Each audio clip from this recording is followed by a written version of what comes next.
Hi everyone, my name is Dr. Sonali Silva. I'm a licensed psychologist at UNLV CAPS. I'm here with three of my wonderful colleagues, Dr. Gerald Shorty, Miss Carolina Villamendez, and Miss Monica Jackson to talk to you all about an important and increasingly popular topic in mental health treatment. Before I explain, I would like to first share some facts about how our mind works. Did you know that we have over 50,000 thoughts every day? How about the fact that 98% of the time, those thoughts are the same as the previous day's thoughts? Data has even suggested that as much as 80% of our thoughts are negative. With these kinds of thoughts running through our heads, I'm sure it is difficult to concentrate and stay in the present moment. This video will introduce you to a therapeutic strategy that can help you learn how to recognize our negative thoughts, improve your ability to pay attention to what is happening in the present moment, and find greater joy in activities we engage in. The strategy we are talking about is called mindfulness. In this video, we will explain some basics about it, cover some of the research that supports the effectiveness of mindfulness.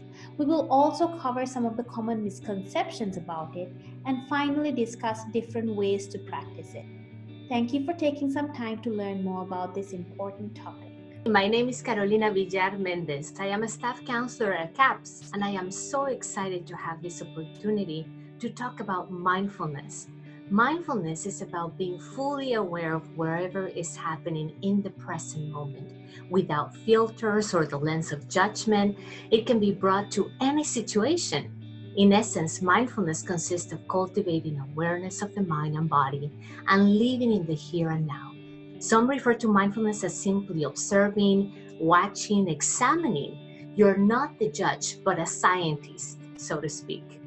With mindfulness practice, we learn to release our worries about the future, release our regrets about the past, and focus with a sense of calm and acceptance on the present moment. Mindfulness develops what is known as the observing mind, the state of consciousness that allows us to have a broader perspective about our life experiences in general. We can begin to see that often our thoughts about our experiences, rather than the experiences themselves, produce much of our stress and anxiety.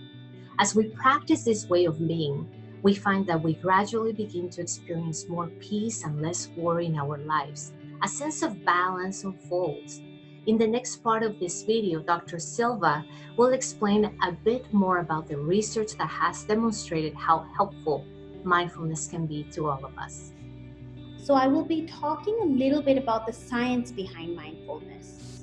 Although archaeologists have found that mindfulness meditation has been practiced in Eastern countries for more than 5,500 years, modern scientists only started studying the brains of meditators about 60 years ago. Modern scientists found that practicing mindfulness can change the structure of the brain. It can help make your brain more powerful by building amazing abilities like remaining calm in stressful situations, improving creativity, and enhancing short and long-term memory. In the last decade, scientists have discovered that every time we think or feel an emotion or learn something new, a neural connection appears in our brain. Things that we repeat the most, like a habit, makes these connections grow stronger. This is why many habits we have formed can be done in an automatic way, and we don't have to think or work too hard when we are doing them.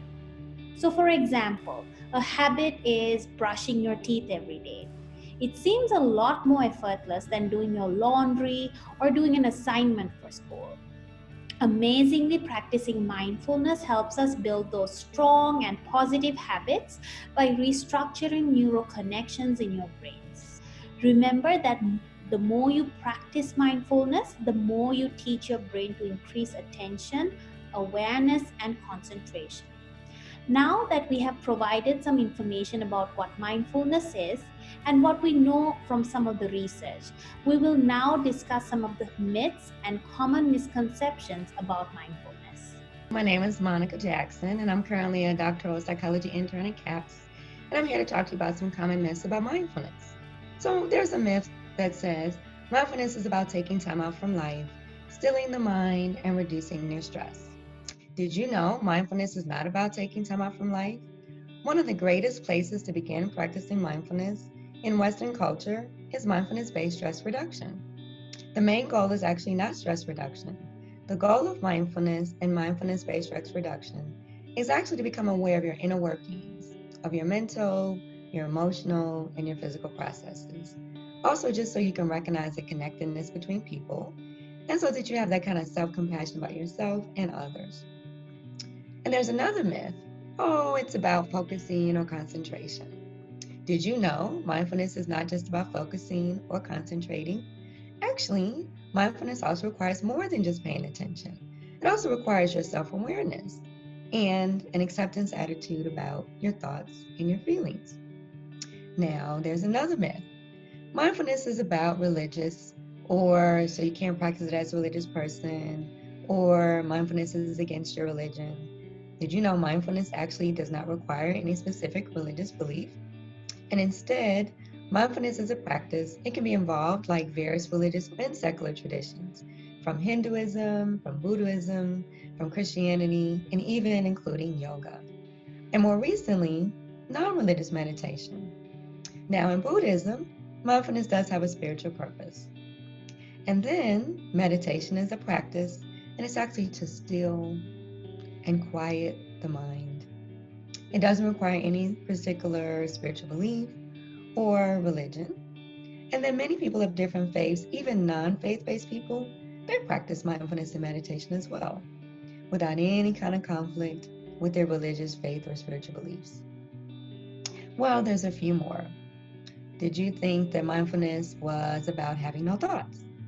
Actually, mindfulness is not about having no thoughts, but instead, it's a way to accept and be non-judgmental of your thoughts. Now, another myth is mindfulness is a new practice or a new science. Actually, did you know mindfulness is not a new practice? And historically, mindfulness has been practiced in the Eastern world for thousands of years, as we heard earlier. And currently, it's a hot topic because it was recently introduced into the Western world. And kind of one of the final myths that we'll talk about is there's only one type of mindfulness, which is meditation. Did you know that's not true? There's so many other ways that you can practice mindfulness. And meditation is just one form of mindfulness. So in our next section, Dr. Shorty is going to talk about different types of mindfulness practices. Hi, my name is Dr. Gerald Shorty. I'm a staff psychologist at UNLV CAPS. I'm here to talk about the many ways we can practice mindfulness. Oftentimes we think practicing meditation is the only way to practice mindfulness, and that is not true. It can be practiced in so many different ways. For instance, going for a walk can be a mindfulness practice. While walking, you can be more present about what's around you, what you see, hear, feel, and smell. Other ways to practice mindfulness are practicing yoga, tai chi, mindful eating, and listening to music. If you like to practice meditation, there are also so many different types of meditation, such as mantra meditation, body scan, heart-centered meditation, and relaxed breathing. There is also something called sensory self-soothing, in which one can utilize their five senses to focus on something soothing, relaxing, or enjoyable in the present moment. One example has already been mentioned with mindful eating. If you eat your favorite foods and can focus on the flavors of the food, you are mindfully eating.